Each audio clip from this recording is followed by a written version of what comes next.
নমস্কার বন্ধুরা, বাসবী রান্নাঘরে সবাইকে স্বাগত। আজ আমি বুড়হানি রেসিপি তৈরি করে দেখাবো। এটি খেতে খুবই সুস্বাদু আর রিচ। খাবার পরে এটা খেলে সহজেই হজম হয় আর পেটটাও ঠান্ডা থাকে। তাহলে দেখুন আমি কেমন করে তৈরি করি বুড়হানি। বুড়হানির জন্য আমি এখানে কিছু ধনে পাতা আর কিছু পুদিনা পাতা নিয়েছি। এগুলো আমি গোটা গোটাই ধুয়ে নিয়েছি। এবার একটা পাত্রে এগুলো একটু পরিষ্কার করে নেব। এই পাতাগুলো এরকম করে নিয়ে নেব। ধনে পাতাগুলো এরকম করে নিয়ে নেব। আমি ধনে পাতা আর পুদিনা পাতা এরকম বেছে নিয়েছি। এবার একটা মিক্সির পাত্র নিয়েছি, এর মধ্যে দিয়ে দিচ্ছি। পুদিনা পাতাটাও দিয়ে দিলাম।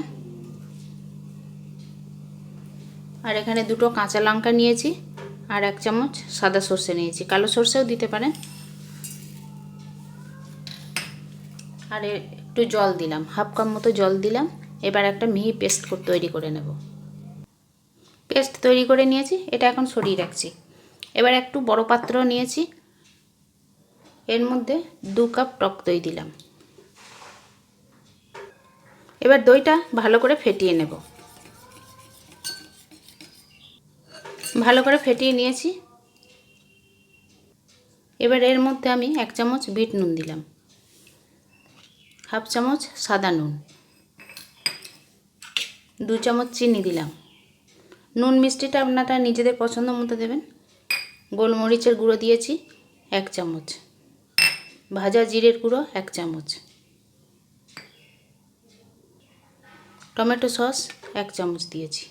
1 চামচের একটু সামান্য বেশি আছে। লেবু রস দিয়ে দিচ্ছি 1 চামচ মতো।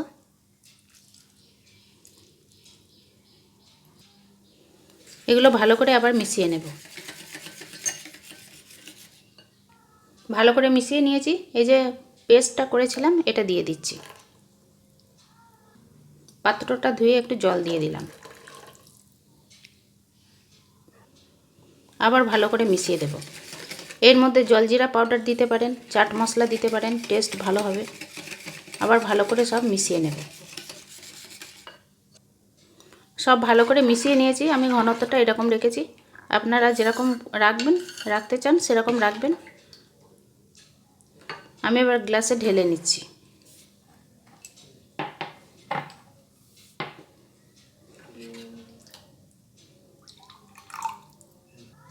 গ্লাসে ঢেলে নিয়েছি। এবার পুদিনা পাতা দিয়ে সাজিয়ে পরিবেশন করব।